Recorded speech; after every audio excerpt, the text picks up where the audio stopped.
Yo, what is going on, y'all? Welcome into Cardinalytics, Arizona Cardinals podcast, hosted by fans for the fans here on September 24th, 2025, after the very first defeat for the Arizona Cardinals on the 2025 season. We're ready to get into it all. It's a lot to talk about, a lot of talking points, and a lot of questions coming up. Here are my co-hosts, Shad, Jake. How are you boys feeling after the first loss of the season? Bro, I feel pissed off, bro. I'm not even gonna lie. I'm very ticked off at this team, bro, and just the offense and just in general. Like we gonna get into it, but like it's just the coaching ain't making me feel good. The offense ain't making me feel good. Just like it's just not it right now. I'm with you. Jake, it's tough out here. How you feeling? Tough, bro. I mean, you guys know me to be the eternal optimist, but that was a pretty bad game. Um, I know we'll get into it, so I don't want to say too much now, but not happy. Yeah, definitely. Well, we can get right into it. We've got our feelings. We're ready to let them spill. Over the mics here. But obviously, you got to start on the one side of the ball that every topic seems to talk about when it comes to the last 6 years, 7 years of the Cardinals, and overall just the Cardinals in general, which is the offense. And what we saw on Sunday, it was yet again not good. We've talked about it here on this pod. Game one, Jake, you were a little bit apologetic. Me and Shaw just, we were done. We didn't really have any faith past game one. Game two came around. It looked, kind of better, but they got spotted a few points. But again, we saw some of the same struggles from the parties that we're going to mention here, as well as just not a lot of fruition. And then game three kind of rears its ugly head, where yet again, your defense makes a ton of plays over and over and over again, and the offense continues to let them down by not being able to just take advantage when they're being given the advantage. So, obviously, the hottest talking point, we'll get straight into it here. 2/3 of this podcast, Condas was saying fire Petzing just last week. It went to all three of us saying fire Petzing. And now it seems like the entire fan base is screaming fire Petzing. Um, Drew is a comical character on this podcast here, a mythical creature if you kind of think about it. And what are our feelings about Drew after yet another stinker? For some people, we'll get into it as well. Some people claimed it was a good game. Our head coach claimed it was a good game. Um, but how do you boys feel about yet another Drew Petzing performance that is underwhelming? Another under 300 sub 300-yard game for the offense. You only are able to score one touchdown when you're in the goal line or red zone twice. It's just tough out here. Yeah. No, I'll start, bro. Also, I'm a shout out to everybody in the chat right now. We got Dana in here. Mm-hmm. We got Reggie in here. Shout out to y'all getting here early, and supporting. But yeah, nah, she's right. We gotta be better. She said not all doom and gloom here, because she doesn't think the Seahawks defense is as good as it's hyped up to be. They're vulnerable to the tight ends. I don't give a fuck about tight ends. I'm sorry for the language. Like like we have not been able to produce any type of like anything from our wide receivers. And I mean, I listened to Kyler's interview, and he talked about how like since we're not able to run the ball, teams are running a lot of cover two, and they're stopping the run, and so like that's just like taking away the passing game. But why is it taking away the passing game? It's because Drew refuses to throw more than two receivers out there consistently. Like we're constantly in these 12 personnel, 13 personnel, where it's like if we can't run the ball and then we go to pass the ball, the safeties are just going to sit over the top, watch the receivers or back up the DBs on the receivers, and then we're left with just Kyler dinking it off to the tight ends. And I'm tired of seeing all these tight ends get all these receptions. We start off the game this week with Tip Raymond getting the first two targets. Like Mm-hmm. it it Tippy just boy. it shouldn't be that way. And when it comes to Drew, I'm just fed up with just the lack of competence when it comes to developing any type of passing attack whatsoever, any type of passing concept whatsoever. Yeah. I mean, the whole usage with Marv, that's a whole nother thing. We can get into that because like that's just another thing. We'll get into that later. But like when it comes to Drew Petzing, man, like I'm just if we can't run the ball, if he can't run the ball, what good is he? He can't No, develop any type of passing attack. So like, what good is he? he's not good. Agreed. Jake, like I said, you had the defense after week 1. You said, should probably get better. And then week 2, you were off the board. And then week 3, he let you down again. How are you feeling? Drew Petzing. Yeah, killing your boy's stats, I would say. I would 1,000% say killing your boy's stats. Killing it, bro. I mean, I'm just looking at the first time we played the Niners last year versus this past game. But dude, we won 24-23 last year at San Fran. Similar time of the year. We lost 15-16 in this one. So this is telling me, bro, it's always going to be a close game. The main differences I'm seeing, obviously the receiving numbers, bro. I mean, the run wasn't great. Actually, no, that's cap. We ran between Kyler and James last year. We ran for over 170 yards between two guys, and then we added another 200 in the air. This past week, not even close to that. It's just disappointing, dude. Kind of like you guys said. I mean, it sort of seems right now the formula to beat this team, like, your generational wide receiver drafted 1.4 is dropping everything. He's been slow. He's not been twitchy. He's not been able to garner much separation. He just doesn't look good. He looks regular. He does not. Right. Like I said this a couple of times this week to multiple people. Tell me one thing that this guy does at an above average NFL level. I'm genuinely asking anyone that's in the chat, either of you guys. I just want to know one thing, and I'm genuinely curious. One thing that Marvin Harrison Jr. right now is doing at an above average level. I'll say the chat is asking some similar questions. Reggie says, "Can someone explain to me why Marv hasn't panned out?" He's talking about his drip, though. I mean, I'm gonna tell you this. I'm from Baltimore. You boys know I'm from Baltimore. Yeah. We wear New Balances as casual shoes, 990s. I've never seen anybody in NFL wear no New Balances. We gotta get those off. Why are you not signed to Nike? Why are you not signed to Adidas? Why are you not signed to UA?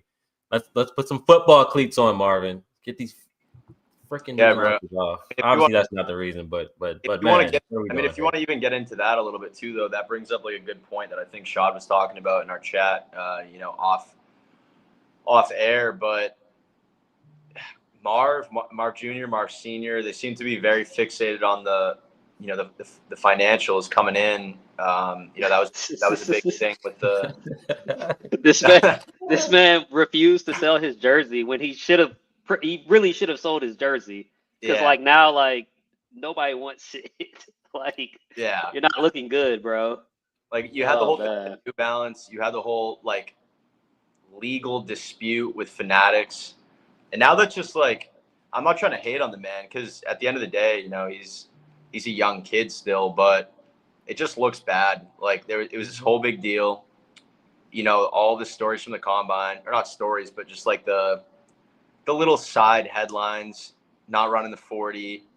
I don't even know what drills he even did participate in at the combine. I remember him maybe speaking one day there and then was absent from the combine. So it's like, I think I was just, at least for myself, expecting something a little bit different. If you go in and like you and your dad are kind of, dude, and I'm not saying anything bad about, trying to chase the bag and be financially responsible and everything. I do respect that, but doing all these little things with like the big New Balance deal and then the Fanatics, like literal legal dispute, dude. And then, opting out of combine things when most other guys, even top prospects are going through all that stuff.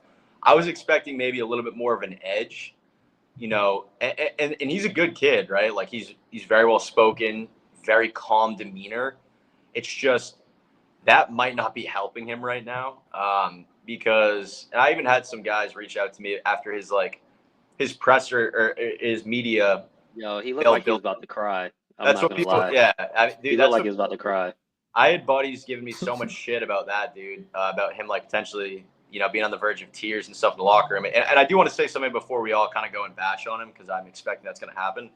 But like, dude, at least he does have like for lack of better words, the balls to stand up because, dude, they can decline that, and he had arguably his worst game as a pro. One of the focal points as to why we lost the game was him, and he had the balls to stand up there for 3 minutes, dude, and with cameras in his face and answer their questions respectfully and honestly. So I do commend that, but yeah, man, I don't know if he needs a little bit more of an edge, and hopefully like seeing all this criticism and hate, online, because we know these guys are all tapped in. Like they say they don't, but dude, they look at everything, especially the players. Hopefully he sees that, and like, I mean, if he's a normal human being, which he's gonna get fired up about that, and maybe try to start to trend more towards demon time, because I think we desperately are in need of that, because the way it's going right now is kind of. I mean, how much more motivation do you need at this point? At this point, bro, my performance last year with the people that got drafted behind me would have been motivation enough. The motivation of money should be enough. I don't know. That's just me. Whatever. Go ahead. We're trending sort of towards, and I don't know if anyone like you guys or anyone in this chat, watched SpongeBob back in the day, but we're starting to trend towards that Super Weenie Hut Juniors type of feel in this offense. Just baby powder soft, not able to get anything going. And when it comes down to having two guys, like two weapons, your quarterback who's undersized and your tight end who like can only be so fast and so twitchy, it's pretty easy for a defense to. And I see all these people like, oh, Saul this, Saul that. He's a defensive mastermind, yada yada yada. It's like, dude, if you watch the game last Sunday, if you can contain Kyler's legs, which we've seen, like the three of us have called for more design runs with Kyler, and they seemingly don't do that until the game is either well in hand or out of reach. If you can contain his legs, like that scramble ability, and then you just blanket Trey, sorry, there's really like no one else is really going to hurt you. I mean, we had Marv open with, a circumference of 15 yards around and he doesn't come down with the ball. And we've all seen the graphic, right? Like the ball's Bro, here. that is insane, bro. Looking up at the Jumbotron because he's trying to house it. And it's like, dude, let's just make the catch first. Like we really can't afford this to be dropped. And it was dropped. So yeah, I mean, we'll get into it, but it's not. Man, I was about to say the comments are going crazy right now. Let's get it. Yeah, no. Dana mentioned he's basically catching everything, which is a fact. Doesn't look like the same player. She thinks his post routes, his digs, and deep crosses are crisp. But he doesn't look comfortable. And I would 1,000% agree. You're kind of just running out there, and it does not feel like a player that is like this is this is me. This is me as a player. It feels like a person that's not trying to mess up. She also said at least it isn't the back shoulder fade or go route all game this year, but at least they were forcing the ball his way. Yeah, I don't know. We'll talk about it a little bit more. It's hard to say anything about him right now. Reggie is saying I want to say something before we start bashing on him after bashing for 6 minutes. Hilarious, bro. You haven't seen anything yet. It's gonna get bad. Yeah. And they're loving the Weenie Hut Junior reference. Yeah. Go ahead, and I will say I'm hoping that Marv turns it around, right? We're obviously all hoping that Marv turns it around because this team needs him to turn around. And I think that yes, Drew Petzing and his scheme is a problem when it comes to consistently getting Marv targets and consistently just getting receivers targets in general. Because Marv dominates the targets for our receivers, right? Like I think Greg Dortch only has 12 yards. Zay Jones only has a couple yards. But at the end of the day, it still comes down to ability, right? And the guys that go out there still have to make plays. Zay Jones, you have to make that catch for us this past week. You make that catch. Yeah, we're kind of talking about some of the same stuff, but at least it's after a win, right? But ability and opportunity are two totally different things. So I just want to get that straight. I think that the opportunity for Marv is far and few. Yes, I think everybody could agree with that. But where I feel like the national media is starting to catch up on is like, well, maybe it's not all on Kyler. Maybe it's not all on Drew Petzing. Maybe Marv has some things that he needs to iron out that he didn't iron out that we saw last year. You know, people say, oh, well, Marv didn't get the ball last year. Well, he had 120 plus targets last year, right? But he only came down with like 70 catches. 60. So some of that 160 catches. So some of that was Kyler, some of that was Marv. And like we told people on this podcast, like, hey, like Marv is going through some growing pains too. And still early on in the season, you can see those same things, the same things that happened last year, the drops, the basket catching or the body catching. And it's like, bro, we need you to be aggressive, go up and get the ball. You were touted as this 6'4" guy who your frame and your speed, it was a crazy combo. That's what you were touted. That's why they told you that you were generational. That's why they said he was generational. But he's not doing those things. He's not being aggressive. He's not coming down with contested catches. He's not attacking the ball when the ball's in the air. We see the ball. He's waiting for the ball to hit him in the chest. Just grab it with your hands. Like, Dude, I just Marv, if you watching, just be more aggressive, bro. Be more aggressive in your press conferences and in the way you move on the field, talking to your coaches. I don't care how you do it. I just need you to be more aggressive. Like I just need to see some type of dog in you because is we had 3 dogs on offense: James Conner, Trey McBride, Paris Johnson. James is gone. We need somebody else to step up. So like, come on now. And stop liking these posts that got 10,000 likes and comments talking about Marvin Harrison Jr. is in wide receiver tier 5. You play like you're in tier 5. You don't score. You are in tier 5. Like dude, that is the tier that you're in, sir. Like you can like it all, you can like it or not like it all you want to. Like that's the tier you're in. Like please, like I get the motivation, but when the motivation doesn't pan out, and the craziest thing is like every type of weakness that you would have thought of as a prospect is glaring when it comes to him on this team and him in general in the NFL. Like everything. There's no strength that has been profoundly better than his quoted weaknesses, which was again his athletic ability. That was a weakness, and that shows. This team needs somebody that can win in short yardage if they're going to be such a short yardage team. Michael Wilson and Marv. Yes, Marv is big, but he's not showing the twitch that Shaw, like you mentioned, he's not showing that. Like Michael Wilson is just not as twitchy. Yes, he's a little bit physical, but he's not as twitchy. And then Greg Dortch is 5'8". Like he can only do so much. Like you need a real certain type of player like that that can win in certain aspects that's gonna benefit your offense. And again, like maybe it is trying to fit him fit a rectangle into a circle hole, what Drew Petzing is doing with a lot of the shit. But it's like your job is to catch the ball. That's really like number 1 on the list. Like forget what routes and what usage you have. When the ball comes your way, you should catch it. No, like that's what you kind of get paid for. So like I'm not quite like I get the target thing, but he has to get into a rhythm stuff. You're paid to catch the football. Catch it. I don't want to see you not catching the football, especially if you're wide ass open. And Fred Warner is an all-pro. But like Shaw is mentioning and Reggie mentioned in the chat, what are you looking at? What the hell are you looking at? What the hell are you looking at? There is nothing that is there that you should be looking at except the football coming right into your hands. Like stop with the body stuff. Stop with the basket catching as we're mentioning. Like it doesn't quite make sense because it's not what we saw previously. Like it doesn't matter if he's going against Iowa, Michigan State, no offense, Jake, any of these schools. Like it really does not matter. It is the Big Ten in the one of the top 4 conferences in all of college football when it comes to prospects. We have a starting corner from the Big Ten on one of the worst teams that was in the Big Ten. So when we're talking about this, like, yes, what happened, what we saw in college is what we were supposed to be getting. That's what is exactly what we're supposed to be getting because those players that he played in college do translate to the NFL. Not all of them, but a majority of them. That's why they go at those schools. So, like, at the end of the day, I don't want to hear nobody keep talking about, well, this is a different type of level. He needs to perform better. Everybody does, but especially you.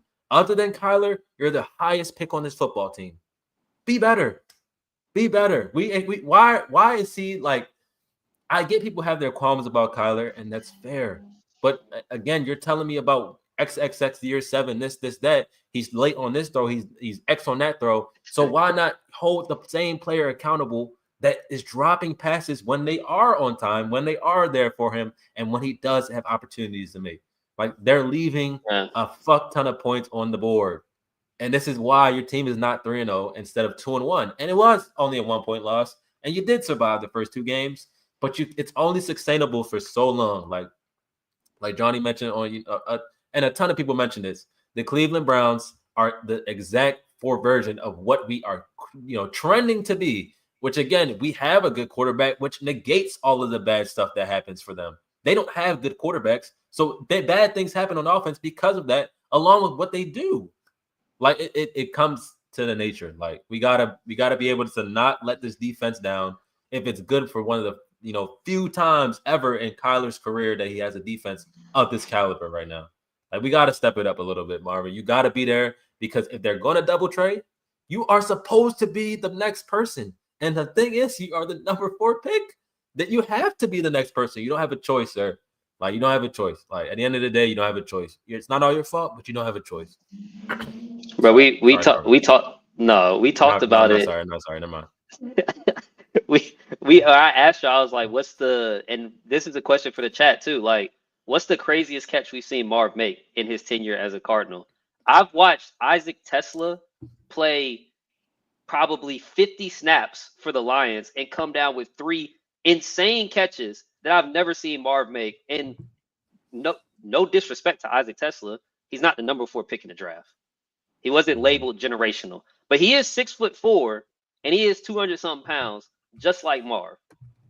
So, like, I mean, the only catch I can think of when it comes to Marv is, like I said, was the Rams catch, year 1, his first touchdown catch. To me, that is his best catch as a pro.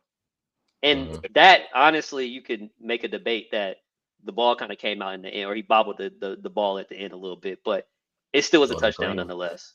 Yeah, it wasn't clean. It wasn't clean. I've seen Ibuka one-hand snag down the line, and he's just 3 games in. Like, I just haven't seen it. Look, there goes, Reggie says Ibuka looks generational. Yeah, like, okay, I don't know about blaming Kyler, but dude, now we talking about, go ahead. Get your shit off, because a lot of people like to do that when it comes to Kyler. The Kyler shit, dude, it's actually crazy at this point. Like, you can look at all the advanced metrics, all this stuff, dude. Kyler's playing at like a solid level this year. I'm not gonna say elite, but dude, you stick and this is a classic thing, bro. Like, I played this out in my head. We continue going down this path that we're on. This guy goes to another team, bro, and just fucking balls out with like a competent OC and talent around him, and it scares the hell out of me because, dude, my brand is this guy, right? Like, I stake everything on this man. And, dude, he's proven me right. I swear to God. Like, I talk to my buddies, that aren't Cardinals fans that actually do know ball and watch the film. And they've said, like, he does look good this year. He's playing at a high level. He's dissecting the game at a high level. And it's just tough it's a tough watch, man. Like, I was saying it the whole pre-draft process throughout the draft, dude. Like, I wanted a receiver badly because, dude, and I know you guys want to make the case that, like, oh, Drew still won't do this, Drew still won't do that. But, like, dude, we've seen games where Kyler's been able to throw the rock. And it's like right now, dude, like, nobody's getting open. Like, on passing downs, there's nothing there. It's actually, like, unbelievable. Everyone is so freaking slow. And I would go as far to say right now, I think Michael Wilson, like, is a better receiver than Marv. If he was getting the looks that Marv's getting, I do believe he would be performing better. We've seen Michael Wilson make athletic, tough catches that we've never seen Marv make. One of the things I wanted to bring up earlier, if you look back at Marv's highlights from his rookie year, dude, every single catch, like every highlight touchdown, is his back is to Kyler, and Kyler has thrown it into the basket. Like, literally every single one. There was not a single touchdown catch, bro, that this guy made with his hands. There's not one. I started looking into the tape. Dude, and even in college, like, it's all this catching with the pad stuff. And, like, I wonder, I'm like, dude, is this guy just not translating? Like, did he just kind of reap the rewards of being, like, a physical freak in college, like a lot bigger than everybody else, and on a team that was so stacked that when he did play the Michigan States, he was able to dominate because, yeah, they're getting outclassed like overall. Whereas in the NFL, I mean, you're on an even playing field. Like this is the best of the best from all those college teams. And dude, Marv just still hasn't really had a game that you can say like, yeah, this is the breakthrough game. Even that Rams game, like he had 2 touchdowns, but like, bro, that first one was a perfect pass, like only where he could catch it. And that was even still like a little hairy as to if he did, if they called that incomplete on the field, that wasn't getting overturned, right? And then the second touchdown was like he barely like stretched to the end zone because he got chased down when he was wide open, bro. And outside of that, he had 2 other catches in that game.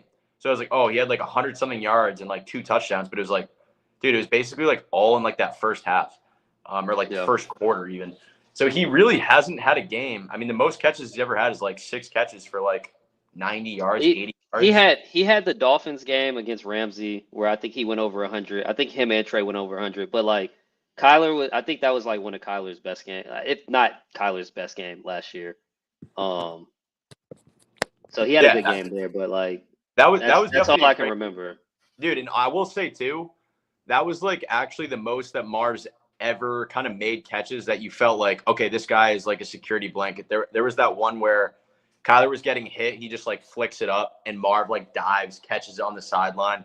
That was a great catch, but like, dude, that is no more. Like we're not seeing any of that. It's even to the point where like I'm genuinely nervous sitting on my couch as a fan when we throw to him because his lack of physicality is so concerning that if you throw at a talented DB, they're going to intercept the ball because Marv just sits there, tries to let it come to his body. He doesn't attack anything. He doesn't high point anything. He doesn't run through contact. He doesn't attack the ball whatsoever. That it's a liability, bro. And I wonder if Kyler has that in his head, like, because there are some times where I'm like, I don't know why I didn't throw it up to him, but it's like, dude, this could be a pick because this guy literally just doesn't. I don't know, dude. Someone's got to get in his head and like teach him because there are also opportunities to draw pass interference, big chunk plays that Marv just doesn't do it. Like, I mean, you take it back to that week 2 fade in the end zone. And like, dude, that should have either, like we said, been a catch or a PI. And somehow it was nothing. It was like a good pass breakup. It's like, dude, that can't happen. Like this guy might as well be Greg Dortch's size the way that he plays. Like it is so concerning, and we just got to see a performance, man. Like maybe it's a matter of letting him just kind of go like the Michael Thomas route, just slant merchant and just try to hit him like 8 times in a game just to get him going and warm him up. Because dude, he talks about like getting into his flow state, into his rhythm, and then you got the casuals on Twitter, dude, making excuses for why he drops the wide open balls, saying he's not warmed up. He's not expecting. He's not warmed up. Yeah, that's insane, like, bro. There's nobody within 15 yards of him. And like you said, you get paid to catch the football. You got drafted number 4 overall in the draft. Don't talk to me about needing to be warm up for a. No, that doesn't mean anything. No. Marv FC tried to cut off your internet right there. It's just disappointing, bro. He's not like a confidence builder at all for me. And if he can't, like, if he continues to play like this, it's just going to be, we're never going to do anything because it's going to be too easy for defenses to spy Kyler and just blanket Quan. Like it'll be way too easy, and we're just not going to be able to do anything. So one thing I want to mention too real quick while we're on the subject, I would like to see Kyler just go off script more and just start running the shit out of the ball, because if they're going to play this like these 2 deep looks, because they're like, oh, they don't respect our run game and stuff. Dude, just go off script and just take it to the far side of the field and try to make something happen, because I do believe that there's more of an opportunity to be doing that. So I'd like to see that implemented a little bit more, which is Kyler just having to like go off script, which sucks because he was criticized early in his career for always going off script and like bailing out of the play, playing college style, just gunslinging around.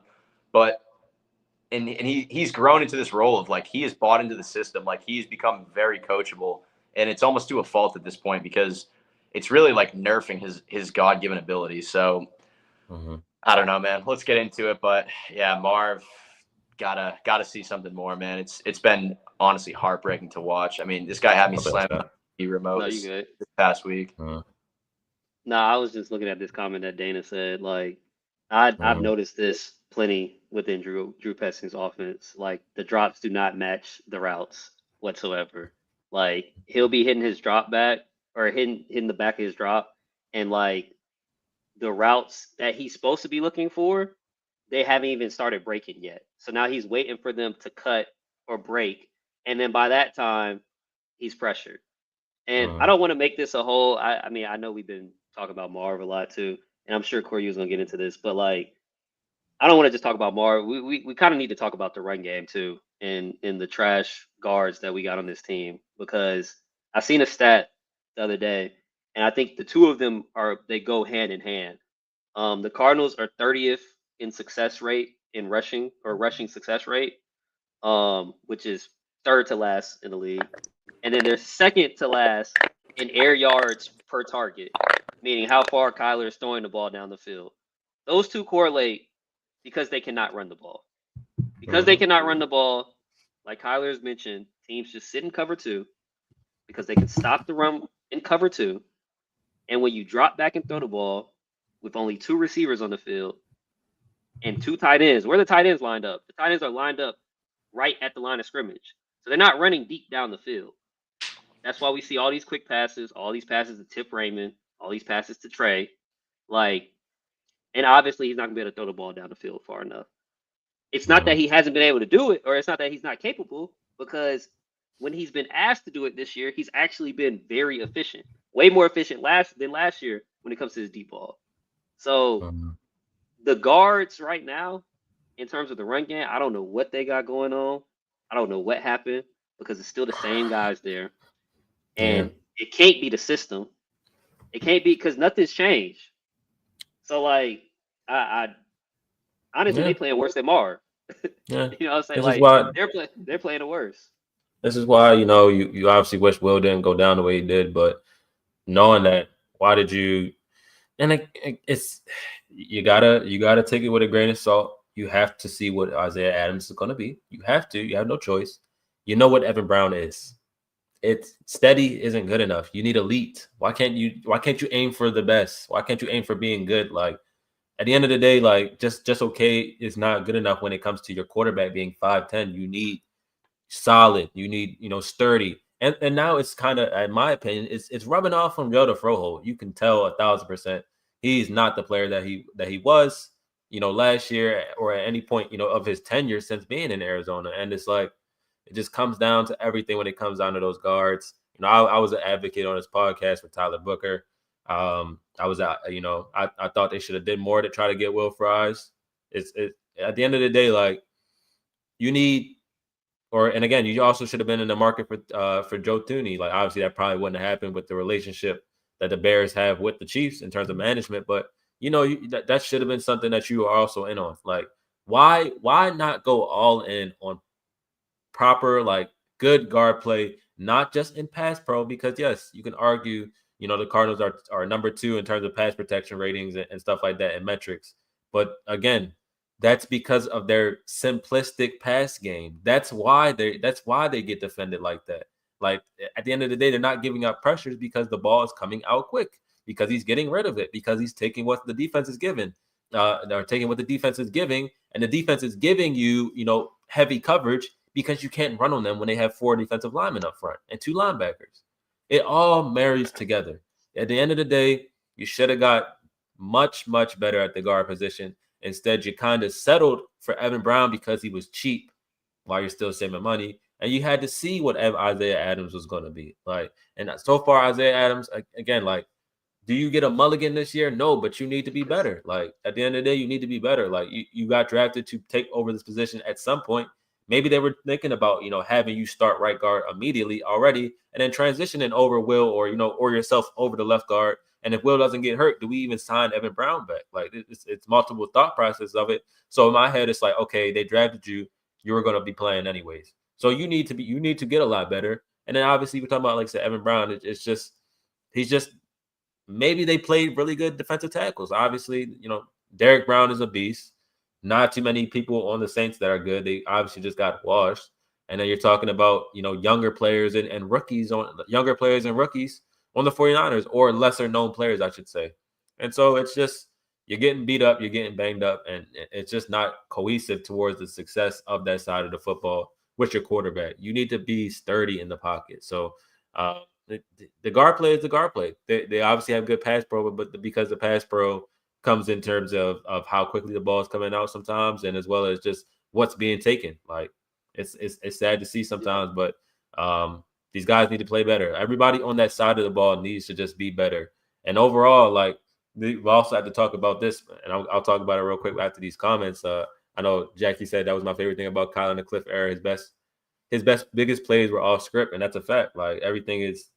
But again, where's the structure? What happens when I watch him play in structure and it's a big play? Like, what type of offenses that are we learning about now? Like, that would just be. I think that would be his ceiling point. That would make him like, okay, this is the guy that's up there. And he does miss throws in structure. He does miss receivers over the middle. It has nothing to do with his height. It has everything to do with his trust and the ability to make that throw. So again, like, that is a throw that he should be able to make, but he's also made a career with multiple records and multiple, things in terms of passing by not being that great at that. So that can't just be an excuse to why we're not winning games or why he's not successful. They're like Russell Wilson in his prime. They didn't consider him to be a top 5 elite guy, but he got talked about an eliteness because his football team won and they made smart decisions all the time. Like that's quite, and he was a guy that didn't throw over the middle consistently like that, even when he was in his prime. So like, Kyler has his mistakes. Everybody has their mistakes, but I think. Oh no, go ahead. The last thing I was gonna say, but like, you got to be able to everybody be cohesive, and that's what is able to garner success when you run a cohesive unit and such. Go ahead, yep. No, I was just gonna say, bro, like, everybody wants their quarterbacks to be elite, and if they're not elite, then it's a problem.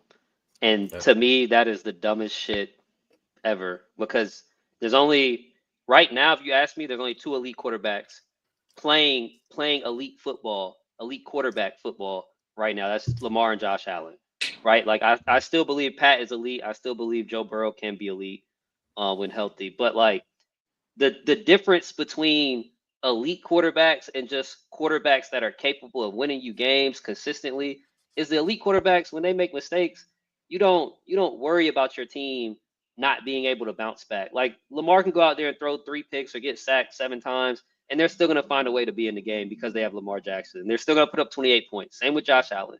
They're still going to put up 28, 30 points, and you can go out there and make mistakes. But Kyler is obviously not elite, and that's no shade to Kyler, but it's just a fact that quarterbacks are going to make mistakes, and you don't need an elite quarterback to consistently win games. You don't need an elite quarterback to get you to the playoffs. Most of the teams, obviously, there's only 3 elite quarterbacks, so that means most of the teams, majority of the teams that make the playoffs, don't have elite quarterbacks. They're just really good, and Kyler can be really good. Right now, he's playing, like Jake mentioned, he's playing very good football right now. With the circumstances that that has been given to him. And when it comes to the offense just as a whole, like, I feel like we're just seeing, like, I mean, Monty didn't invest anything on offense. He just brought in Evan Brown and Zay Jones. And I mean, I don't think we expected this type of regression.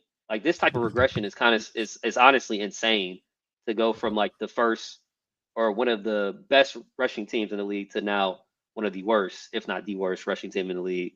Like, but at the same time, you didn't do anything to upgrade anything on the offense, and you put all your chips in on that ball head dude that's calling the plays. So that's kind of what I was going to get into next. Is like, what kind of faith are we having in Gannon in terms of, obviously, he's very conservative in nature. That's been just proven in terms of how we attack football games and how we close football games on, in his entire tenure. But he came out this week after the performance of Drew Petzing. When again, it's starting to heat up a lot on Drew Petzing's plate in terms of now locally. Obviously, it's been heated up here for a while, but obviously, I should say, now it's starting to heat up, and locally, And reporters are starting to ask him questions about it. And it's like, well, I just have ultimate faith. I thought he had a good game plan. I will never have a problem with his play calling. And so that's what starts. And he said, if you have a problem with it, then you come to him.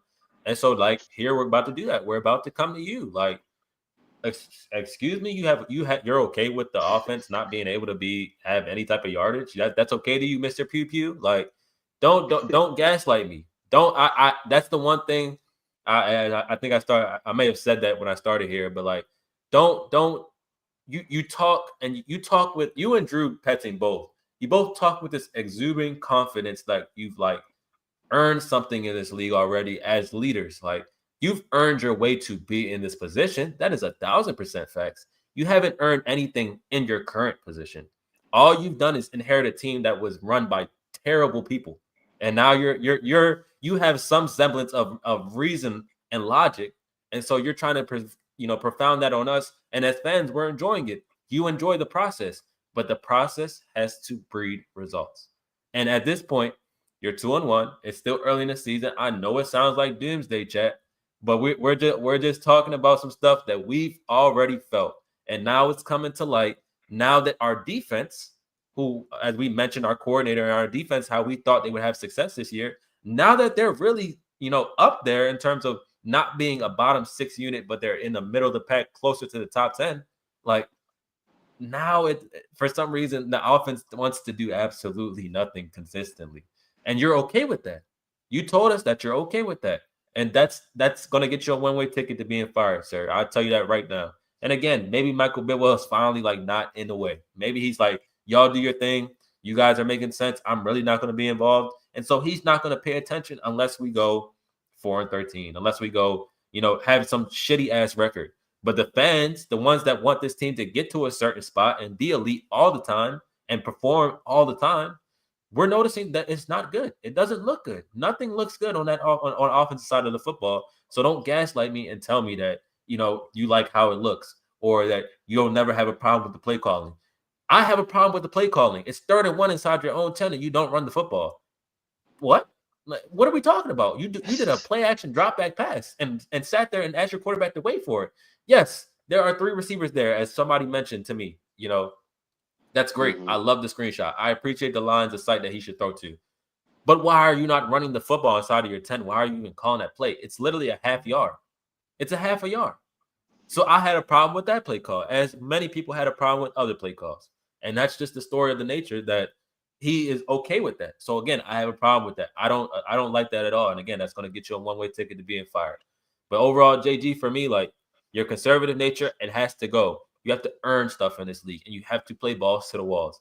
You don't always have to do that. If you have some certain success, like the Carolina Panther game, I didn't even mind that you went conservative because you were up big. It shouldn't have mattered to how close they came. It was a lot of luck for them to make the game even close. So I understand it, but yesterday, no way. It's a lot of conservative play calls. It's a lot of dink and dunk. It's a lot of being possibly coached to take what is the defense is given. You take one first read picture. If it's not there, take what the defense is giving, whether that be a check down or whether that be scrambling. That is being coached. It's not about missing reads here and there. That does happen 1,000%. But he is being coached to one read, get out of there. One read, get out of there. One read, dump off. That is being coached. You can tell. You can look at it. Go ahead. JG. Whatever. Go ahead, Jay. Okay. What wants to go? JG is insane. Yeah, JG. You guys know I'm a fan of his. Want it to work. Want to see him succeed here. But yeah, at a certain point, he's got to, and we've seen him too. Like, he's capable of the emotion. I don't know if you guys are familiar with that clip when he's pulling up in his G-Wagon to the Niners Eagles NFC ship, and he just looks at some fans and says, "We're gonna fucking gut these guys."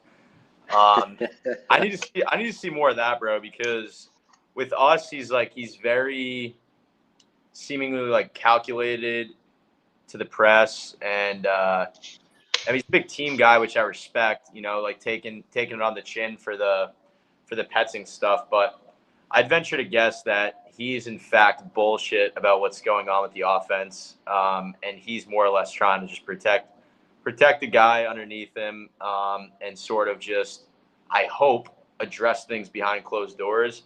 And dude, like you got guys like Calais in there, like dude, I think I even heard someone saying Kyler was like saying stuff to the guys in the locker room the other day, like, dude, those guys that like are performing, like the Sweats, dude, don't get me started. Thank God we have Sweat, right? Like, just like these like guys that are established, like Kyler, Sweat, Calais, dude, even like a Michael Wilson, like he's a respected guy. Trey, I mean Connor, obviously before he went down, but like you need those guys in conjunction with the head coach to just get on your cases. Like, dude, we squandered a great opportunity to go 3-0 to start the year. 1-0 in the division. We absolutely squandered that, bro. Like we were in position to get an ugly win and stay perfect. Weren't able to do it. On a short week, dude, I am confident that this does benefit us. Being at home, they're the ones that have to travel and everything. But like, I really hope, dude, from Sunday to now and before the game tomorrow, it's all business, bro. Like you have lost to this team 7 times in a row. And you have looked like shit against them every fucking time. It needs to just be some tough conversations behind closed doors. And I am confident that is and has been taking place. So I am going to reserve my criticism for JG until after the result of tomorrow's game. And if we lose, bro, and we get on this pod next week, you will not catch me making any excuses about short week, this, that, anything, bro. We suffered a tough loss. They were able to go enjoy the country club against the bro. Their starters weren't even playing in like the third quarter of that game. It was an absolute boat race. And I'm not even comparing their win versus ours against the same team, like totally different week 1 to week 3. But dude, they just got to rest and just basically get like a nice club sandwich and an Arnold Palmer, dude, and just chill out. We had to go fight a battle, and unfortunately lose. But dude, that's got to fire you up. Like they're coming into our house, short week. Like the benefit goes to us there. And yeah, as far as JG is concerned, dude, from my perspective, have the tough conversations, get in some guys' faces, ring some bells, and I will reserve my critiques until after this game. If we go out, dude, and win this game and finally beat this team, get to 3-1, 1-1 in the division, send them to 0-2 in the division, 2-2 overall, bro, that's a statement on a short week in prime time. So, yeah, it feels like the sky is falling right now on all fronts, but we still have a winning record. We're at home in prime time with a chance to make it all right. And these guys are professionals, bro. Like, and don't even hit me with this, oh, this guy's the eternal optimist bullshit. Like, dude, we have the winning record. We are at home in prime time, bro. We didn't get a single opportunity like this last year. The one prime time we got was a secondary game to, I think, against the Chargers, Ravens. Yeah. So, dude, this is a time, bro. Like, we are in prime time. It's us. It's a divisional game. People outside of these fan bases are excited. Like, you got to go, bro. The lights are bright. And we got our asses handed to us last week. We got clowned on by the media, and rightfully so. So, yeah, I hope JG has been saying some tough shit to the team. And I hope guys are just fed up, bro, because this is a golden opportunity to get yourself right back up into that. This is a frisky team that has a chance to make some waves and get going. And, dude, like I said, it doesn't look good right now. Like, everything looks bad. The stats, this, that. I was just looking into it. We're bottom of the league in basically everything except run defense. Even our pass defense, bro, is 30 out of 32. So, like, defense has been good, but, like, that's got to get cleaned up as well. And I know we get the DBs down and stuff, but, dude, end of the day, like, I feel like we're putting a microscope on a few certain things, but it's like, dude, the team has to be a team, a singular unit, all 3 phases. Like, I know I'm going off on a tangent here, but, like, dude, you can point to so many things in last week's game. Even Gillikin, who we all like and trust, he fucking booted the shit out of that punt, dude, on our last possession.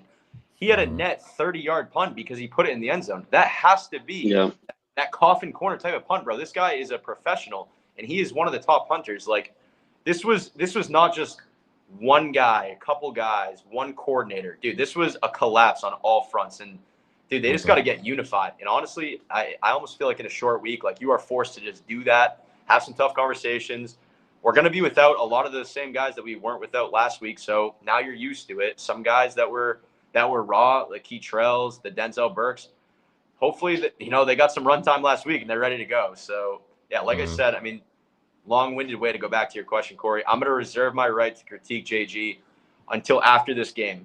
You have my word. If we go in and get boat raced, lose a sloppy, ugly game, I'll be all over this dude's case, bro. And unfortunately, and this is a polarizing business. Like and Corey, you said it too. Like, you had a lot of trust in JG and Monty and what they were building, but now you're starting to second guess it. And it's like, this is the chance to make it right. If you have another collapse, dude, the seat starts to get a little bit hot. And I hate to say that, but it's true. And you look back, I think we talked about it on the first pod, but like JG was like the second or third best odds to win Coach of the Year, and he was like the fourth or the fifth best odds to get fired first. That's polarizing, bro. And he has to be at a crossroads. And Corey, I know you were upset about it, earlier in the week. His comments defending Drew and saying, you got a problem with the offense, you got a problem with me. Like, yeah, bro, that's not great because this offense is like the worst in the league. But like, he knows, bro, it's time to put up or shut up. And if we go in and lose this game in sloppy fashion, bro, the voices are going to get even louder. The seat's going to get really hot. So this is like a playoff game, bro, in week 4. Like there are a lot of narratives riding on this one game tomorrow. So. Shout out my boy PG in the chat. I was gonna say, shout out my boy PG in the chat. Appreciate you coming through. Go ahead, Shaw. JG on that bullshit. Yeah, no. I'm gonna highlight Dana's comment that she said here. She said, "We hear about the JG energy, but we've never seen it." And I'm not gonna lie. Sometimes when he's standing on that sideline with that tiny little note card of his, like I don't know what's on the note card, bro. Like it's literally an index card, and like.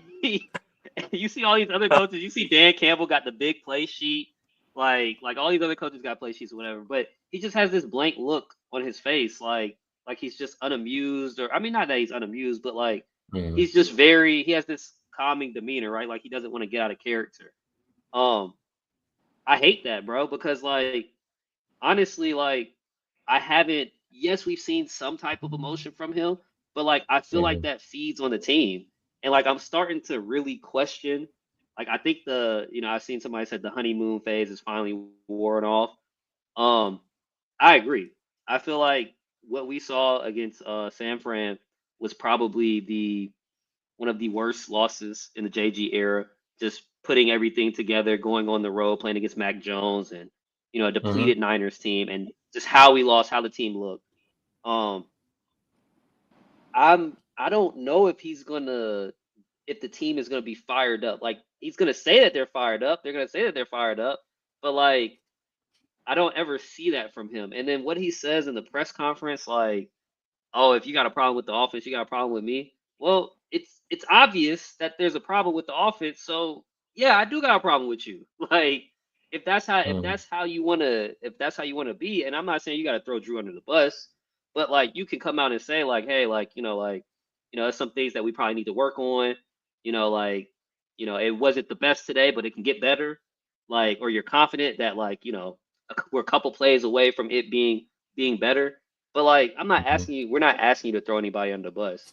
It's just what you're saying now is that if you think that Drew and Petzing is what's best for this team, when like after 2 years, I think like we can say that if he's who he is when it comes to his style of offense, then if Drew is gonna go, you gotta go, and like I'm not there saying that you gotta go just yet, but like if that's how you want to act and that's how you want to like take it, then I mean. I'm looking at you sideways, like you're part of the problem too, and like I don't see. Go ahead. No, I was gonna say I don't see any type of like emotion from him. I don't get like he just doesn't hype me up. It's kind of like we went from Cliff, who was like very lackadaisical, very like be you, like let your personality show, to now like they reflect the personality of the head coach, and it's like JG don't really got no personality. Like you could tell. I mean, he, what I'm saying, from his first comment that we seen, it was awkward as hell. The pew pew to Rondell Moore. Like, man, I don't know, bro. The honeymoon phase is officially over for me, for sure. So now it's just like, if you're not benefiting us in any type of way when it comes to play calling or getting the guys riled up, then I don't know what you're here for. And it's almost like, this is my last comment. It's almost like he coaches the team like we're the Eagles. And what I mean by that is, like, the Eagles don't do anything special on defense. Like, they just line up and they're just like, our players are better than yours. The Cardinals players are not better than theirs. Same on offense.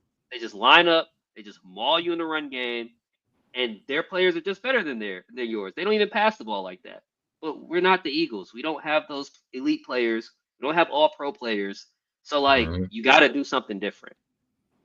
You think about it, some of the close games we lost. I mean, Vikings game last year is very similar to the one you just saw yesterday. Yeah, in terms of the opportunity, or 2 days, whatever it was, whatever day we in, the opportunities are there to win the game, and you chose to go safe instead of just putting something on tape, or I should say this, going balls to the walls to win, obviously. And it's just like you think about it, as people have mentioned already. Seattle literally last year won 10 games and said, Geno Smith, who had better stats than Kyler, this wasn't good enough. We're getting somebody else in here, and we're going to change it up because the landscape of the NFL is past just whatever they were doing. I wouldn't say the landscape of the NFL is past what the Cardinals do. The 12 personnel is a lot. You are starting to see teams with 2 tight ends. And Tip Ryman was drafted high. So you have to play him, unfortunately. And so that means your best player on offense is a tight end. You're forced to play another tight end. So 12 personnel is going to be used. But they're not creative enough with the 12 personnel. It's entirely like you mentioned, Shad.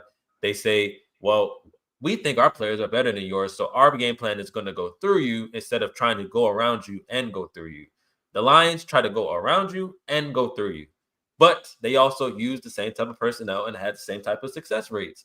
And again, is James Conner and Trey Benson any type of form of Gibbs and Montgomery? Or is Marvin Harrison Jr. even on the level of Amon-Ra St. Brown? Amon-Ra St. Brown. No, they're not. But at the same time, they are good players. The problem with our offense is that it's just not creative enough for the limitations that the offense already presents itself with. The reasons are denounced to why you rarely see a simple just snap, throw to the wide receiver on the outside, make a play somehow. We saw one play where a DB was about 10 yards off and Marvin just ran a quick out, but it was only run to get their backs off the goal line. It wasn't run to just be a sequence in a play. It was run to get their backs off the goal line. So all you people talking about Marvin doesn't get in rhythm, this, that, those are plays that you can run to get a player set in rhythm. He actually caught the ball with his hands on that play as well. At the end of the day, you don't do enough creativity or enough things that aren't just, well, we're going to overpower you or we're going to go through you. You need to be able to craft something as well to play both sides of the coin, because that way it's able to obviously keep the defense off balance. The 49ers were ready for every single fucking thing we did on Sunday. Every single thing. It can be coaching. They do have an all-pro at linebacker as their leader, but they're ready because it's not creative enough to be unready for it. It's not like they're seeing something that they haven't seen before. And this is why Cardinals fans on Twitter, they'll tell you the same thing. Why do we know the plays are almost about to happen? It's because they're not creative enough. They're not different enough to throw a defense off. You run the same exact plays you ran from week 1 to week 18. And again, do y'all see any different plays that you saw last year? Marvin's best plays always try to seemingly Marvin's best plays and best catches always seemingly come off of this random crosser that gets called at some point in the game. Yeah. Come on, bro. There's not enough creativity with the personnel usage that should allow, and with the fact that they're not successful in their own game, that should not allow you to continue with this 12 personnel stuff as much as you do. You should be going empty because the other team on the other side of the ball, when they went empty because your defense is good was playing well against the tight boxes and the compact sets. Your defense was playing well against that. So what did they do to finally win the game? let's go empty and we're just going to throw the ball around the yard. Jake, I know you mentioned, the yards per game is high on defense.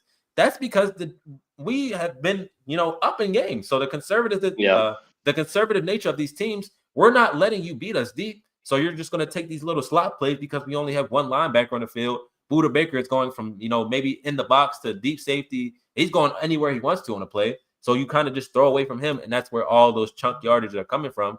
Obviously, there have been big games along with that. Like I know Tech had one. I think 87 on the Panthers had one. Ricky had the 40 bomb. But other than that, you're not quite getting beat deep like that. So it's like a lot of this stuff is all dink and dunk, but it's working for them because they're going empty. They're spreading you out and having success in that nature. Why can't we do that with our offense? Why are you trying to no sense. Put the offense in a phone booth? Like, it does not have to always be in a phone booth. It can be, but let's open it up just a little bit sometimes. Just a little bit. I'm not saying you have to feed Marvin 10 targets because you do have an option of Trey McBride. That's what people tend to forget all the time. So he'll never, I'm going to tell people this now. Let's just put it out there. Unless Trey McBride isn't on the team, he's never going to get double-digit targets. So get past it. As long as it's the offense, he'll never get double-digit targets. He'll never be a viable fantasy player. So all you fantasy people, don't ask me about Marvin Harrison Jr. He's not going to be a good fantasy candidate because he doesn't get enough touches. He doesn't get enough touches because that's not how the offense works. But he also doesn't get enough touches because there's a better player, a better receiver on the football team than him. That's just the case. Trey McBride runs everything with conviction. He runs everything hard. And he got better hands. And he catches the football. My point exactly. Better hands. My point exactly. So again, like there's this offense, it's a lot of bad. It is a lot of bad, but they can turn this shit around. Jake, you mentioned it. They can turn this shit around, but they have to do it. You have to do it, and you have to play in terms of what your strengths are in every single moment. You cannot be the most predictable, boring offense and expect to win football games every week doing that shit. You have to open it up. You have to get creative. You have to have that type of free-flowing play. That's the only way. You know what? Again, I know, Jake, I'm going on my tangent now. At the end of the day, like Thursday, I would love if you don't run tempo, I'm going to be mad. Why not in one instance? If you get a first down, run tempo, keep them on their heels. Don't switch personnels. Don't go into the huddle. Just keep going, keep flowing, keep playing like that. Like, that's the stuff that will throw the Seattle defense off. Every defense is ready for you because you don't change anything. Nothing is different. Nothing. You just expect your plays to work against them if they play a certain way. And that's their excuse that they keep using as coaches, or some people that want to keep using. It's like they just have to execute.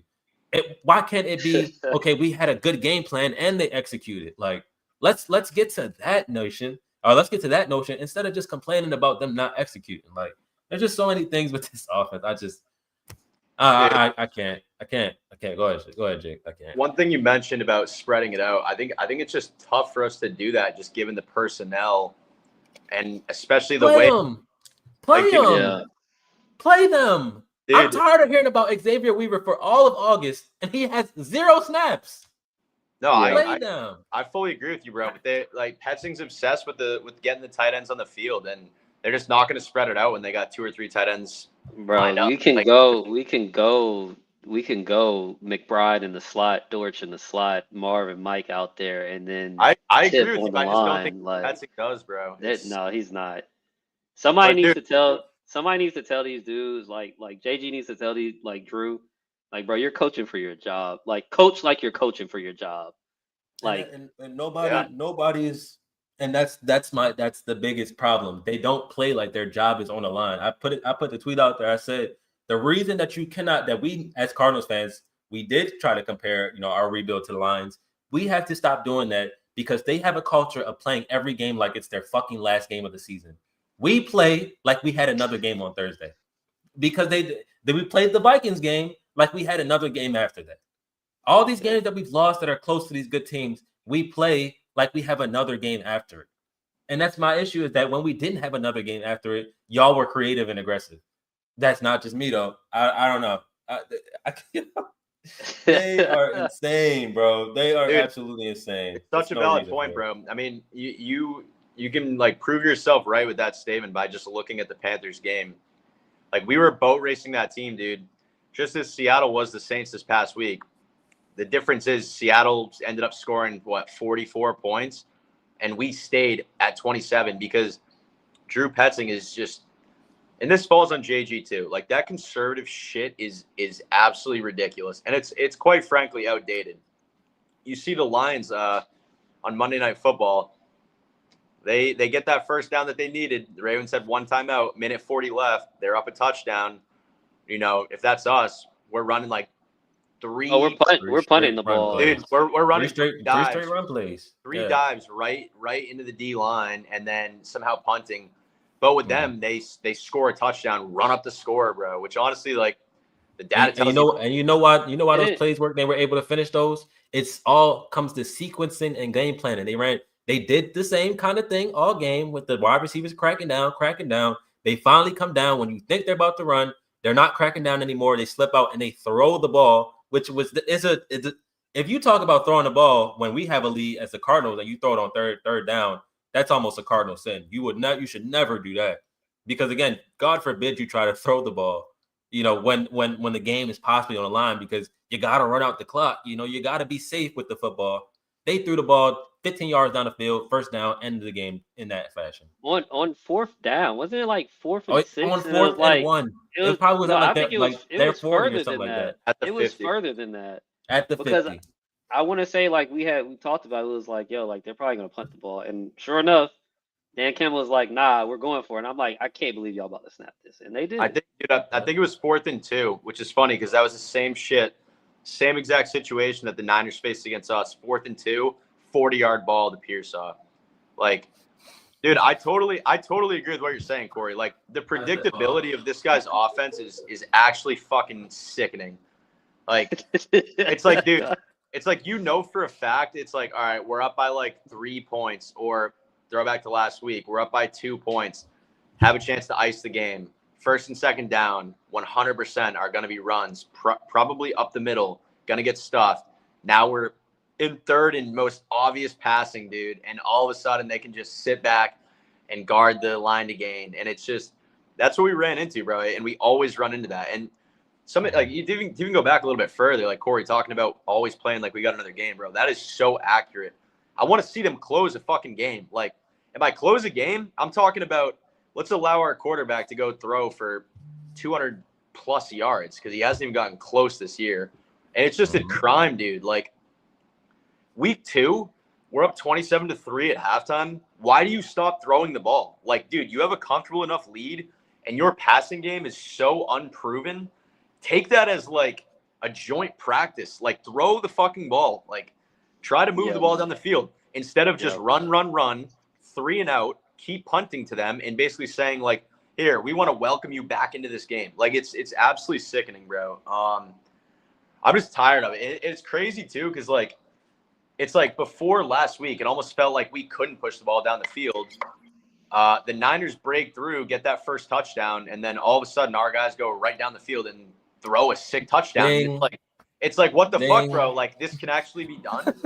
It's it's crazy, bro. It's absolutely maddening. Like, Drew Petzing, start of the game tomorrow. Like, throw the fucking ball. Like, let's get after it early. Let's get the lead and let's not clamp our ass cheeks. Like, let's go for it. Also, this offense has no speed. One thing, I don't know if you guys saw this, but there are legitimate rumors going around about a trade to the Arizona Cardinals. I don't know if you boys have heard about this. For who? Breece Hall, which before you say anything, I love it, bro. I think this guy could be a 6 scat back. Get some speed on the field. You can throw him outside, line him up as a receiver. This guy ran a 4.39. He's still young. He's youthful. He's getting wasted in New York. But I think that would be a massive move if you are serious about being a legit team. Shit, 5th round pick. Probably love that one.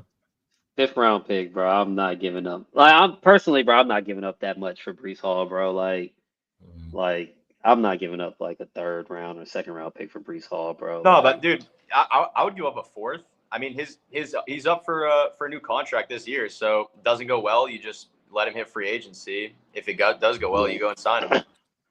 Yeah, I we had gotta to. see. We gotta see Trey. I'm confident. I'm very confident in Trey Benson. Obviously, like I was Oh boy, confident in him yeah. coming out the draft.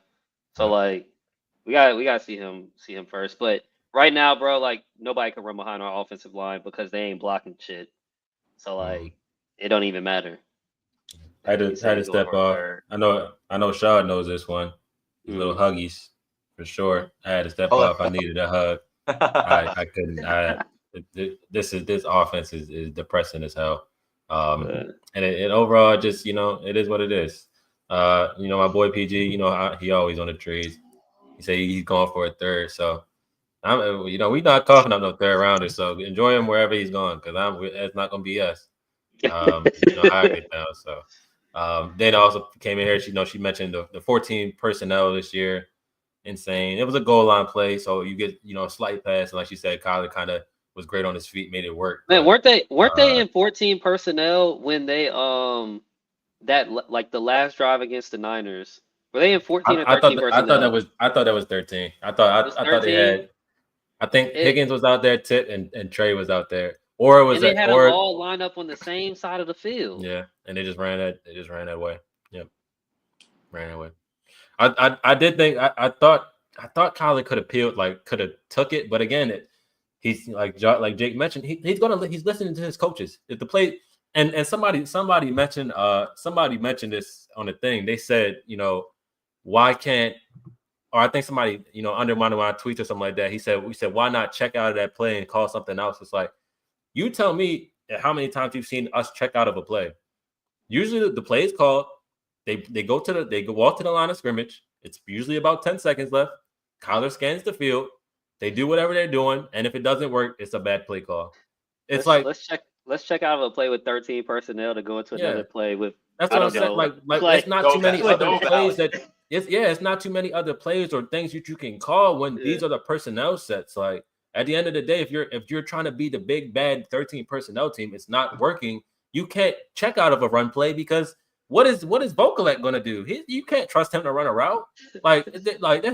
I'm so serious. Like Yeah. it's That's ridiculous. such a good point. Honestly, It's I feel like there's very rarely any checks to any other plays, and if you're checking, and if he is checking, he's checking out of a pass to a run play. Like that's probably the only one thing he's going to do.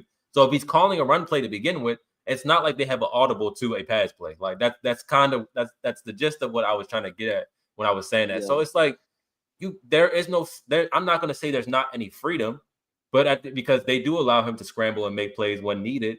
But there needs to be a lot more. You call a quick play, boom, 20, the play call thing or the play resets. You call a play, you're at the line of scrimmage with 15 seconds left, 15, 20 seconds left. You scan the field, a motion shift, a formation shift, and to a different type of set. Then you run your play call and then see how it works from there. Like it's just, I don't know if, and again, this could be a college thing. I don't know if his best options are, can I get a static picture and then let me take it from there and then we go, versus like, again, a similar we just had to compare the lines. They went from poverty to great. Like that's the type of shit the Cardinals are trying to go from, is poverty to great. Like they literally they come out in a play call, boom, Jared Goff says whatever word, as whatever he does a little arm thing. The two tight ends, they may be lined up in the backfield. They go from the backfield to the right side. The defense shifts. Okay, we're in this play call. We go. They do multiple things to confuse the defense with that personnel usage. You don't confuse the defense coming out there in the same play. It's not confusing to them. They know what's coming. Every defensive meeting room is probably saying, we just have to be more physical than them. They're not going to outskill us. They're not going to outscheme us. We just have to be more physical than them. And that's probably what every fucking defensive coordinator preaches every week. And if you come to play, you slow down the Cardinals. That's the mantra of this offense and this whole entire team overall. Yeah. Go ahead, Jake. I don't know, or Shah, I don't know. I was about to say something. No, I think for that, it pretty much sums it up for me. Yeah, I know. I was gonna say go ahead. like it just they talk Appreciate about you, brother. we're gonna use Kyler's legs more, this and that. And it's like the easiest way to use Kyler's legs is to just spread people out. Like it's not rocket science. If you just spread people out across the field, they can't put as many people in the box. You could use Kyler's legs as a weapon. He can run. Like it's not rocket science, but like you said, they just line people. They line tight ends, and you know what I'm saying, like not extra linemen, but running backs up in these tight formations, and they're not motioning nowhere. They're not confusing nobody. And yeah, when you try to use his legs, okay, it's a pull or an option play. But like now, all of a sudden, Kyler's trying to chase somebody to the sideline. People weren't spread out. You know what I'm saying? Like it. It's just man, it's just kind of It seems annoying to so watch right simple, now. bro. It seems so simple. We just keep It's, putting it's ourselves simple. in a It does. closet. Like you said, it's an offense in a phone booth instead of an offense being on a beach. Like enjoy your open space. You do have playmakers. That's why people, Jake, I know you said the thing about receivers, and I do think that you could have used a receiver, but also I don't know what 4, 5, 6 can do. I know the Rams are a perfect example. Think about that. I don't know what year it was when they got hurt really badly, but they had wide receiver 4, 5, 6 viable players in fantasy. Like I remember that for sure because I don't know who it was, but they have their back of the back receiver, Tutu Atwell for some reason. I know he was like their number 2 maybe 2 years ago or last year, but it's like that's a guy. He's a number 4 or 5 receiver, and he's impactful in certain moments. A lot more impactful than any Cardinals wide receiver has been underneath this Drew Petzing tenure. Like that, and that's just a fact. Like I need to see what some of these guys can do first. Like play them, do other plays than just phone booth plays because they don't always fucking work. And it's not just about execution. It is also coaching. That is also a huge nature of it as well. It just that's it. Dude, it's ridiculous. It's not working at all right now, and like I think that's another big reason why the run is just not working at all because defenses don't respect our pass whatsoever right now. So it's like they're welcoming us to run the ball right into that D line. Yep. It'll be interesting at Seattle, bro. Like they've been getting home a lot this year with just sending 4. So this could be a very interesting game. I'm going to laugh my ass off when Evan Brown is put on his backside by Byron Murphy Jr. They're going to try to double him, and somebody's going to end up on their ass cheeks, and Trey Benson's going to get stopped for a 1-yard run. It's not going to be pretty if you try to run into the middle of the fucking defense. It's not. If you don't get these people in space and try to do something in space, it's going to look bad. It's going to look real bad on Thursday. I'm just like, not to try. I mean, we can transition to the next game, but yeah, it's going to look real. It's going to look bad on Thursday. Dude, perfect example of that. When we didn't allow McCaffrey to get space last week, we were able to contain him. It's when they were able to swing the ball to him with space in front of him that he burned us. Like literally to a T, bro. I don't remember one time that he like significantly was, matched up and was able to like break a tackle and make a big play. Every single time this dude had space to work with, and that's when he burned us. And we just don't give our guys that chance. And he's way better than our guys. So if it's not working with him, how the hell is it going to work with Trey Benson? Like, or Greg Dortch? Like, it's just frustrating, bro. It's that. I mean, again, we can jump over to the next game. I know some people got notes for the defense. I don't. They playing their ass off. Again, our defensive coordinator, the only thing I'll say about the defense is that my frustration overall is that Robert Saleh gets all this fucking praise for being this great defensive coordinator, this great teacher. We have a man out there that is out there with backup, 5th round, undrafted corners. They're doing the damn thing. And he's not getting no love because we don't win fucking games. Like, that's the only reason that it's the only way he's going to get his rightful due is if this offense steps up and does their job. Like, he's putting guys that are backups in that DB room and on up front in the D-line room. Obviously, with the additions that were made, Jake, you mentioned it earlier, Sweat, and then obviously Calais is playing as a top 10. Dalvin. And then Dalvin as well. And Calais is playing like a top 10 defensive lineman in the NFL. Still, it's like these guys, they're doing their job. I'm tired of watching this defense do their job and they get let down over and over again. I always want my teams to have a better defense than offense, but the offense cannot be this inept where the defense is lackluster. Like, again, I mentioned the Browns. I do not want us to be the Browns. Like, the Browns have what it is with their history, but their defense is super good all the time because of either one player or just the system that they run, and they can never seem to get right on offense. Like it's like you need to be able to get right in some point to bail this defense out. But overall, I think the Seattle's coming into this game. They just scored 44 points. I think they're number one in total EPA. I don't really give a shit about that. That's trash. But overall, like they're coming into this game riding high, a lot of confidence. But I think we have a chance to put their flames out. Obviously, overall, when it comes, especially on the defensive side of the ball, I think we have a real shot to really like impress nationally with the way that this defensive coordinator plays, like the way that they call plays and the way that they just operate defensively. I think we have a chance to keep this game close. But how are you boys feeling about this game? I have no words on the offense. They're gonna have to show me. But how are y'all feeling about this game? I'm kind of agree. I'm kind of in agreement with you, bro. Like, Yeah. As far as like defensively, if we stop the run, I feel very confident. We haven't been able to, like, Kenneth Walker has been killing us like the last couple of years. Like him and Zach Charbonnet, they've just been killing us. So I mean, I think we got to stop the run, which like this year, like for the first time in a long time, I can say that so far we've done a great job at that. Like with Calais and Dalvin, and I mean, even I know Stills fat ass doing it. Stills is doing it, but bro, like we ain't even talked about Darius. Bro, I don't understand how Darius leads the team in defensive snaps at the D line position, and I haven't heard his name called. Yeah. So like, that's he my needs one to be gripe better. about Nick too. That's my one gripe about Nick. Don't gaslight me about Darius Robinson. I don't care. I don't care to hear he's doing this for somebody else and it's looking good. I don't care to fucking hear that. Where are the numbers? He's graded poorly. Yes, he's being double teamed. Shout out to people that mention that. I do see that. You're not doing anything. It doesn't matter if you're getting double teamed or not. You're not doing anything. 9 times out of 10, you're getting double teamed because you're not the play. If I should say this, you were drafted to be a difference maker. You were not drafted to be a player to be a decoy for other players. That doesn't even make sense. So yeah, there is definitely 1,000%. I didn't mean to cut you off, but yes, like No, you're good. Don't But gaslight me. no, I was just saying. I guess we also have a lot of injuries too. So I don't know what that's gonna be looking like because I think Will Hernandez is questionable. Even if he is a go, he might not play. But Beecham and Paris are both questionable.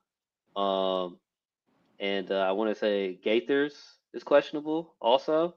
Oh, good. So yeah, so we Tired got a lot watching of him injuries. not be able to do anything. Good. Oh, he's good. He's good. Because I think he got hurt earlier on in the game, and then he ended up coming back in. And there's like a designation, but I don't think he's at risk of like missing anything or like I don't think it was anything like too serious. Yeah, I don't know. I mean, again, I'm not trying to go too long, but overall, like I know I put on the thing out there. I said, this 2024 draft class in general, right? Like Elijah Jones, do you get no reps? Is he going to be cut next year? Probably at this point. I mean, the 5th round rookie's playing more than him. The undrafted players are playing more than him. Is he hurt or what's going on here? Like, yeah, I'm surprised about that. I thought he looked 2024 draft class in totality. Monty, that's my one gripe about you. I did have to highlight that this class is not looking good so far. It's just not. Overall, like there's one player that is doing his job, I think, in my opinion. Maybe 2 if you consider 3. I'll say 3. Rabbit, Trey Benson, I would say, maybe Tip, and then Max Melton. But you're the best players, the certified players are not doing anything. We gotta get some production there. The only way that's the only the first round picks are what build cultures. We need some production here with this. Like this has to come through. But yeah, I mean overall cut y'all off. But yeah, I was just gonna say like I'm not really expecting too much from the offense either. Like they just like you said, they gotta show me. I just like, man, I hate primetime games because I know that our team isn't the type of team that even, you know what I'm saying, even if we're losing, we can still hang 30 points, like so I just don't want us to come out there and only put up 10, 14 points and that'd be that. Because like if you take away the defense's production, the defense this year scored 7 points against the Panthers. They technically scored another 3 because they set up that field goal. And then they scored 2 points the other day against the Niners. So like they've almost scored like a quarter of our points this season. So like if the defense doesn't show up, or not show up, but like, if the defense isn't necessarily like helping us out in that aspect, the offense can look really bad, the score could look really bad. So like my only thing is just y'all just come out here, don't embarrass yourselves, and try to get a tough divisional win at home. I got some bad news for you, Shaw. They're gonna try to get a tough divisional win at home. I mean, if they score 20 points, I'll be shocked. I'd be shocked. I think they're gonna beg the defense to win them a game again. Dude, that's crazy. This is how it is.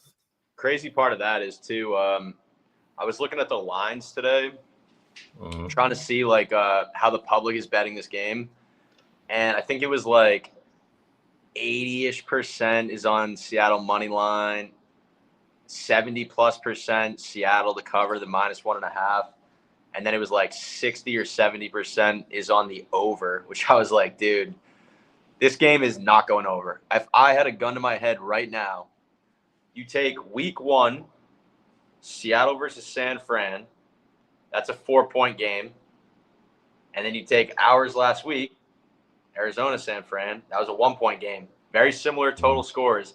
That's what I'm expecting to happen. I think it's going to be a tight game, and those are not necessarily good for this team, because close games, you got to be perfect, and you can't make mistakes.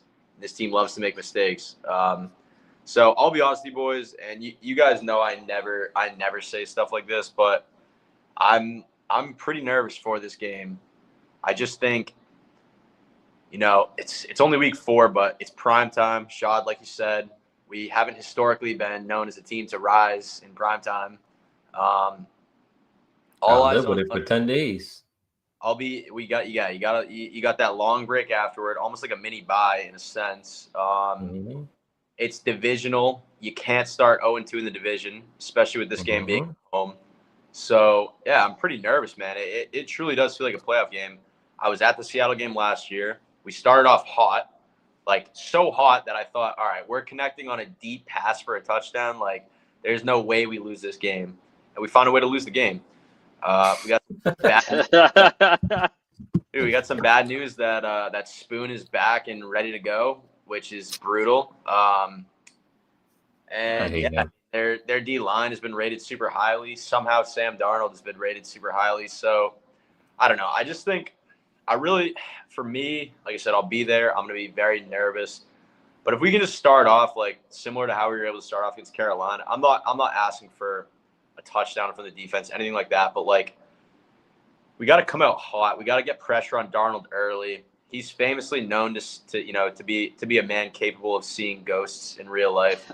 So we got to force him to do that tomorrow, and we got to keep the pedal to the metal, bro. Defense, offense, special teams. Like, I don't want to see any lackadaisical play. Even if we get up, like, somehow it's like 17-0, I want to see this team keep throwing the rock and keep the pedal on the gas, keep rushing the passer.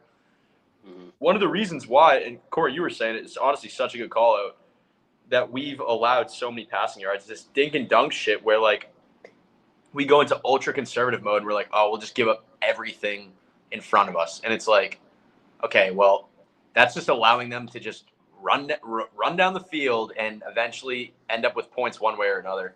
Against this team, you just can't do that, bro, because Sam Darnold will check down every single time and let the Ken Walkers and the Charbonnets just destroy you in that sense. So I want to see guys stepping up and, like, let's play these guys a little bit tighter. Like, test them in man coverage. It seems like we never, ever, ever, ever, ever run any sort of man. And I like to see it. If you get burnt, you get burnt. But, like, at least let us see what it looks like, because a guy like JSN, dude, is going to absolutely slaughter our defense if we just allow them to just dink and dunk over the middle of the field and if he's able to get the ball quickly, it's going to be ugly, dude. Like, that guy's got another gear. I mean, talk about another Ohio State guy that just puts Marv to shame. Like, that dude can fly.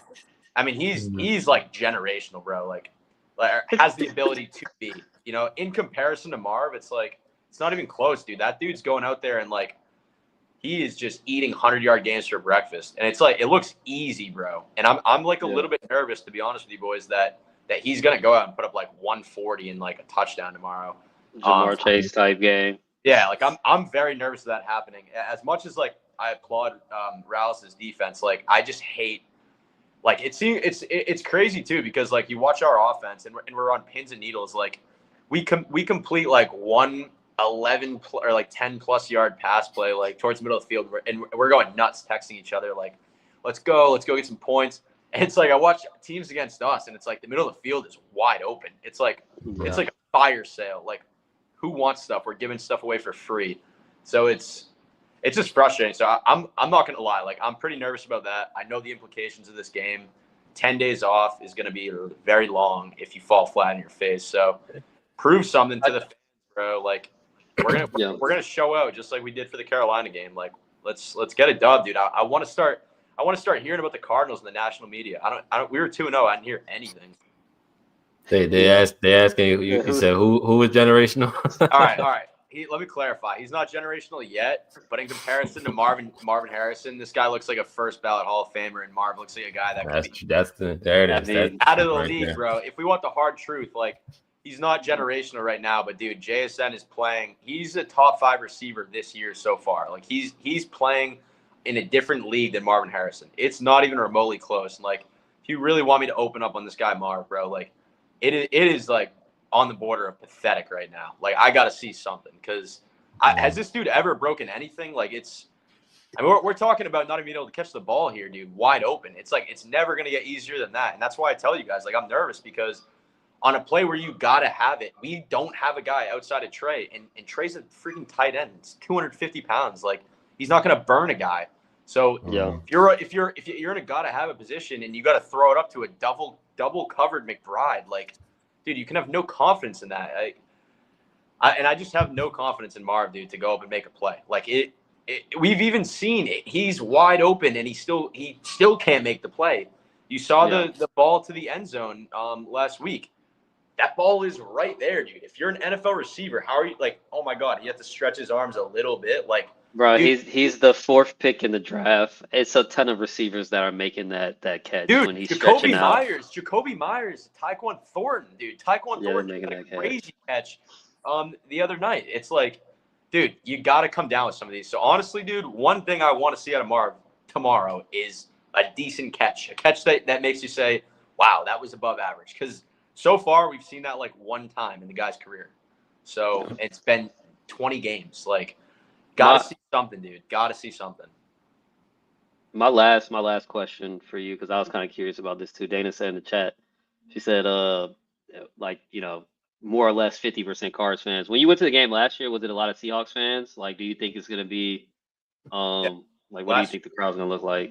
Last year there was a good amount of Seahawks fans, but I'm not gonna lie, dude. I've been to like a decent amount of games at this point, and the game against Carolina was by far, not even remotely close, the most red I've ever seen in that stadium. Like there was really not much blue at all. Like I was walking around the concourse and everything. It was like all Cardinals fans. And then you got like those sporadic like Green Bay jerseys and like random jerseys. But like, dude, it was like at least I felt like 75% red. So I mean, Seattle does travel well. It's really a short flight from there to here. So I do expect there to be a good amount. And that was another reason, bro. Like I was on the fence about going to this game after last week. I was so angry, disappointed. But I was like, dude, I got to go. Like, if you call yourself a fan, dude, like this, I'm telling you, bro, I'm not trying to gas it up and have us lose. But, like, to me, this feels like an early type of playoff situation. Like, you got to go win this game. So I expect the fans to show out. I'm going to be loud, bro. I'll lose my voice in the first quarter again. It always happens. You boys know, like, I'll be doing my best. But, yeah, man, this is a playoff type game. Like, fans got to show up. Players, coaches, everyone's got to show out. Corey, this is a question for you because I know Jake's answer. Are we rocking the Desert Storm jerseys tomorrow? I'm thinking about it while I'm at work tomorrow, bro. I was thinking about that already. I should. It feels great to be able to just easily put it on, but I don't even. I'm gonna think about while I'm at work tomorrow. I'm gonna think about how I'm feeling about this game. I might just throw the Trey McBride on again. Or I might just wear just a regular Cardinal shirt, my Larry Fitzgerald shirt. Who knows? I I don't know. You got a shot. You got to wow me at this point before I'm messing with this jersey. I'm really. Hey, well, Corey's gonna have to go around back, take that thing out of the trash can, Yeah, put it on. I dead ass might have to send this back. like Kyler said, quote and unquote, fuck them jerseys, just go win. Yeah, I love that, bro. I love that. Yeah. That's such a valid point, dude. You gotta go do it. Just then go win, bro. Just go win. I'm praying, Jake. I'm praying that it's how you say. I'm praying that they come out with that mentality, but it's never been the coach's mentality. So we'll see. We'll see how they treat this game. But I don't know if y'all have score predictions. I think I don't even want to imagine it, but let's just say if I do have a score prediction, I'm thinking 18-15, some weird the number. It'll probably be a tight game, and we'll figure it out where how it comes about. But I don't know if y'all have any score predictions or not. I say 20-17. I think Seattle gets it, if I'm being honest. But yeah, he's a slot merchant, bro, but he's damn good in that slot. I did say worst case scenario though for us to start off the year was 2-2. So yeah, I'm gonna say 24.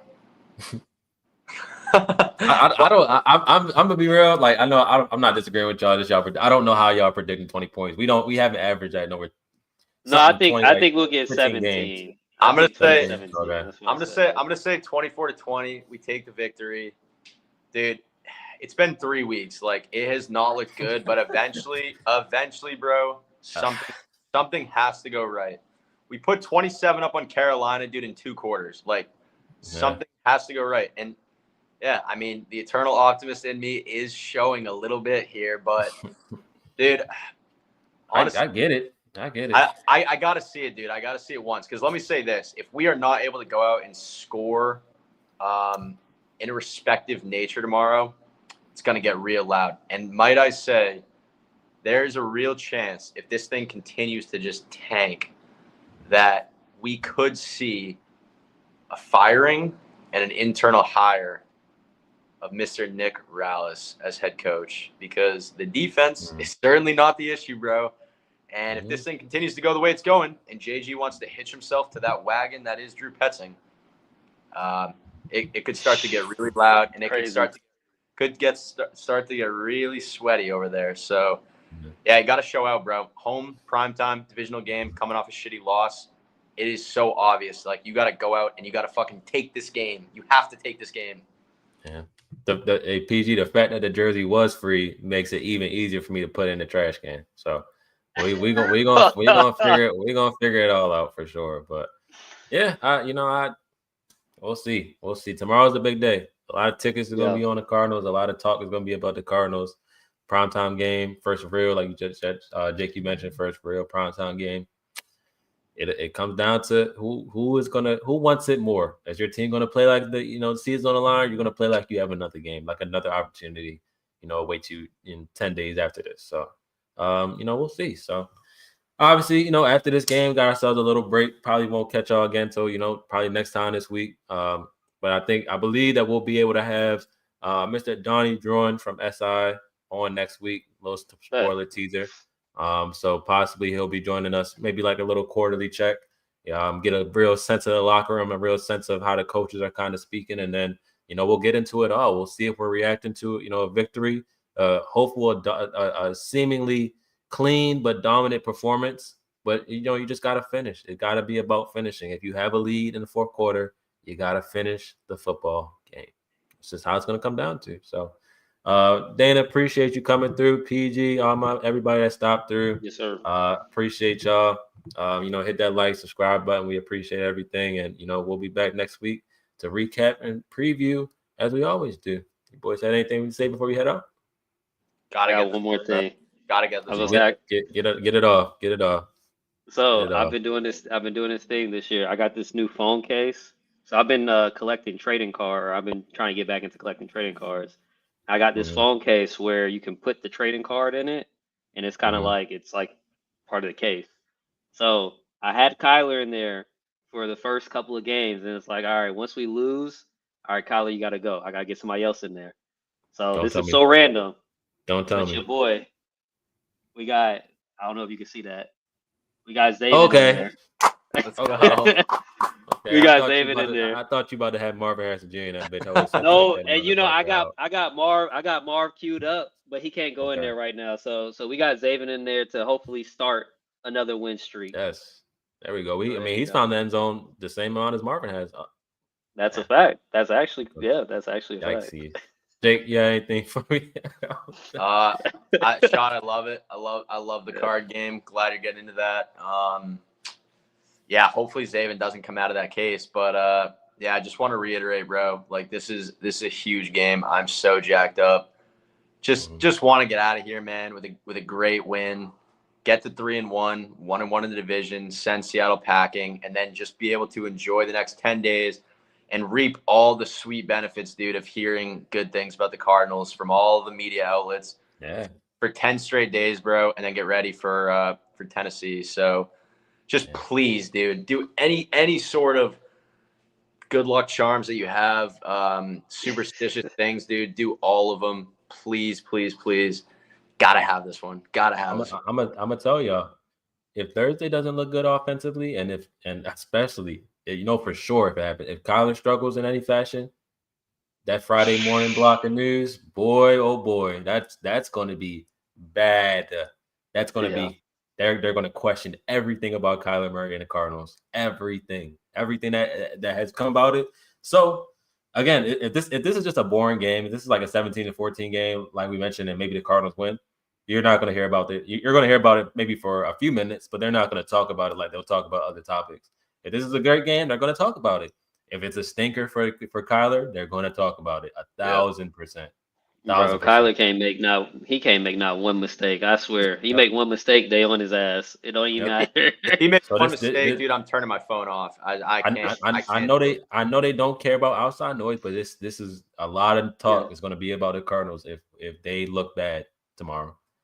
Yep. So they gotta go get it. They gotta go get it. Let's get. Like I said, let's get it 3-1. Best case scenario out of these two games that we had, week 3 and week 4, is 1-1. Or not best case, but worst case scenario for us on this pod was 1-1. So let's get this first month of the season 3-1. Let's get a good start and roll into that. So appreciate y'all. Appreciate, like I said, anybody that came through, we appreciate you, and we will definitely see y'all on the next one. All right, catch y'all boys later. Yes, sir. Catch you boys.